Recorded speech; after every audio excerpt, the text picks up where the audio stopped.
விழுப்புரம் மாவட்டம் எலவனாச்சூர் கோட்டை. Session time out in 1198 seconds. Screen reader access A-AA plus English. அருள்மிகு அர்த்தநாரீஸ்வரர் திருக்கோயில் எலவனாச்சூர் கோட்டை 6,07,202 கள்ளக்குறிச்சி மாவட்டம். Arulmigu Arthanaswara Temple, Elavanasul Kottai 607202, Kalakurchi District, Trademark 020546. கோயில் வரலாறு. தலப்பெருமை. விழுப்புரம் மாவட்டம் எலவனாச்சூர் கோட்டையில் 2000 ஆண்டுகளுக்கு முன் பழமையான ஸ்ரீகிரகநாயகி சமேத அர்த்தநாரீஸ்வரர் கோயில் அமைந்துள்ளது. முதலாம் ராஜராஜன் காலத்தை சேர்ந்ததாக கல்வெட்டுகள் தெரிவிக்கிறது. இறைவாசநல்லூர் என்பதே காலப்போக்கில் மாறி எலவனாச்சூர் என்றும் தற்போது எலவனாச்சூர் கோட்டை எனவும் அழைக்கப்படுகிறது. சோழ, பாண்டிய, விஜயநகர மன்னர்கள், சிற்றரசர்கள் பலரும் கோயில் வளர்ச்சிக்கு உறுதுணையாக இருந்துள்ளனர். இந்த கோயில் மாடக்கோயில் என்றும் அழைக்கப்படுகிறது. யானை ஏற முடியாத மேடை பகுதியை அடிப்படையாக கொண்டு கட்டப்பட்டுள்ளது. கோயிலின் முகப்பு பகுதியில் உள்ள ராஜகோபுரம் 6 அடுக்குகளை கொண்டது.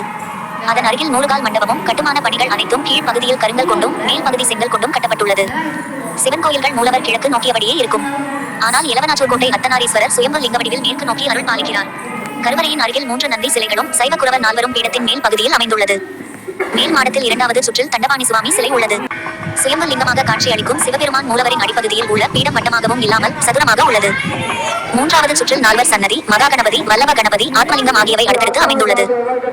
சோமஸ்கந்தர் சன்னதியும், ஸ்ரீமுருகன் சன்னதி, அகத்தியலிங்கம், இரணலிங்கேஸ்வரர், காசி விஸ்வநாதர், விசாலாட்சி, நடராஜர் சன்னதிகள் உள்ளது. மூலவருக்கு தென்மேற்கு பகுதியில் தனி கோயிலாக கிழக்கு பார்த்தபடி அம்பாள் ஸ்ரீகிரகநாயகி பக்தர்களுக்கு காட்சி அளிக்கிறார்.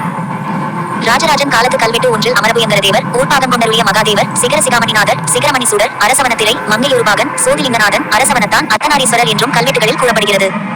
கோயிலின் ஸ்தல விருட்சமாக பலாமரம் கடந்த காலங்களில் இருந்துள்ளது. தற்போது இல்லை. தற்போது அர்த்தநாரீஸ்வரருக்கு பிரதோஷ பூஜைகளும், தண்டபாணி சுவாமிக்கு கிருத்திகை பூஜையும், பிரகநாயகிக்கு தைமாதத்தில் முதல் ஞாயிறு அன்று சிறப்பு அபிஷேகங்கள் மற்றும் மகாதீபாராதனைகள் நடந்து வருகிறது. பிரம்மஹத்தி தோஷம் மற்றும் திருமண தடை உள்ளவர்கள் இந்த கோயிலின் மாடத்தில் உள்ள சுயம்பு வடிவமாக காட்சி அளிக்கும் சேத்தநாரீஸ்வரரை வழிபட்டால் அனைத்து தோஷங்களும் நீங்கும். உடனடியாக திருமணம் உள்ளிட்ட சுபகாரியங்கள் நடைபெறும் என கூறப்படுகிறது.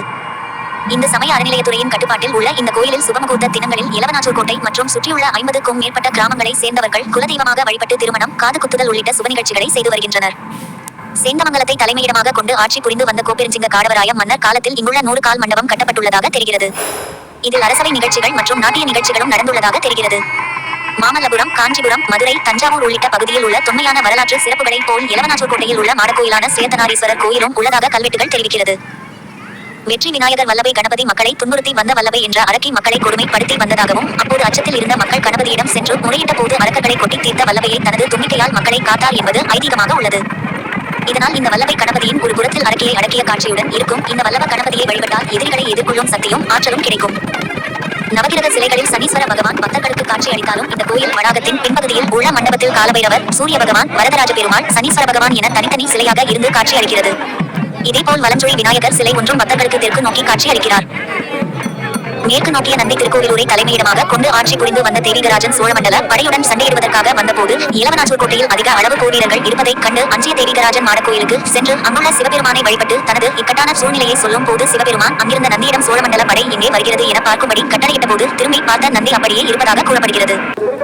குருபகவான் தட்சணாமூர்த்தி இந்த தலத்தில் அகலமாக விரிந்த ஜடா மண்டலத்துடன், புன்னகை முகத்துடன், சரிந்த ஆடையும் விரிந்த மார்பில் ஆபரணங்களுடன் இருந்து காட்சி அளிக்கிறார். இது ஒரு அரிய காட்சியாக கூறப்படுகிறது. P.1070-1289 காலத்தை சேர்ந்த சிலையாக இருக்கலாம் என கல்வெட்டு ஆதாரம் கூறுகிறது. மாடக்கோயில் சிறப்பு அம்சம் தமிழகத்தில் உள்ள சிவன் கோயில்களில் மாடக்கோயில் என்பது சுமார் 8 கோயில்கள் மட்டுமே உள்ளதாக தெரிகிறது. கூடலூர் ஆளபிறந்தான் இராச கம்பீரகாடவராயன் என்ற சிற்றரசன் என மாடக்கோயில் வடிவமையிலை வடிவமைத்தாக கூறப்படுகிறது. ஸ்ரீகிரகநாயகிக்கு தனி கோயில் உள்ளது. மூலவர் சன்னதி மேற்கு நோக்கி இருக்கும். அவரை பார்ப்பது போல் அம்பாள் கிழக்கு நோக்கியபடி அமைந்துள்ளது.